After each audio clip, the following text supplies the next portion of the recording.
இருந்தது. அட்வான்டேஜ் எத்தனையோ பேருக்கு இருக்கு. பயன்படுத்தணுமே. கரெக்ட். இவர் பயன்படுத்துறார். சரி, சரி. இப்ப நம்ம விஜய் விஷயத்துக்கு வருவோம். விஜய் விஷயத்த பேசச்சே தான் கட் ஆயிடுச்சு நம்ம கட் பேச்சு. ஆயிடுச்சு நம்ம இல்ல. அது வந்து எப்பவுமே ஆ எப்பவுமே சார் இந்த பாட்காஸ்ட்ட நெறைய பேர் சொல்லுவாங்க. இந்த பாட்காஸ்ட்ட பொறுத்தவரையும் நம்ம வீட்ல உட்கார்ந்து எப்பவுமே வீட்ல நம்ம பேசும்போது பத்தி பேச ஆரம்பிப்போம். வேற இடத்துல போய் திருப்பி அந்த இடத்துக்கு வருவோம். திண்ணை ஸோ நம்ம தர்பார். வீட்ல பேசுறது மாரி தான் அது. திண்ணை தர்பார். திண்ணை தர்பார் தான். கரெக்ட்டா சொல்லப்போனா. சரி. ஸோ இந்த விஜய் 41 குடும்பத்த கூப்ட்டுட்டு வந்து மீட் இந்த பண்ணத அந்த எப்படி இதுதான். பார்க்குறாங்க ஆ. சார்? அதனால தான் சொன்னேன் இவருக்கு வந்து அந்த பிரச்சனைகள்லாம் வந்து வந்துன்ருக்கு. இருப்பினும் அவருக்கு எங்கேயோ மறைமுகமா அதிர்ஷ்டம் வருது.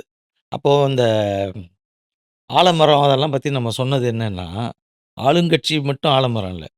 எதிர்க்கட்சி, முன்னாள் ஆளுங்கட்சி, இன்னாள் எதிர்க்கட்சி, நாளைய அ ஆளுங்கட்சியாக வேண்டும் என்று நினைப்பார்கள். அவர்களோட சேர்ற மிகப்பெரிய கட்சிகள். எல்லாருமே வந்து வேற ஒரு கட்சிய நம்மள விட வளர்த்து விடணுங்கிற நோக்கத்துலலாம் விட மாட்டாங்க. சொல்லுவாங்க. இது ஜனநாயகம். யார் வேணாலும் வரத்துக்கு உரிமை இருக்கு. யார் வேணாலும் செயல்படுறதுக்கு உரிமை இருக்குன்னு. ஆனால் குறைந்தபட்ச அதர்மத்தை கடைபிடித்தாவது முன்னேற்றத்தை தடை செய்வார்கள்.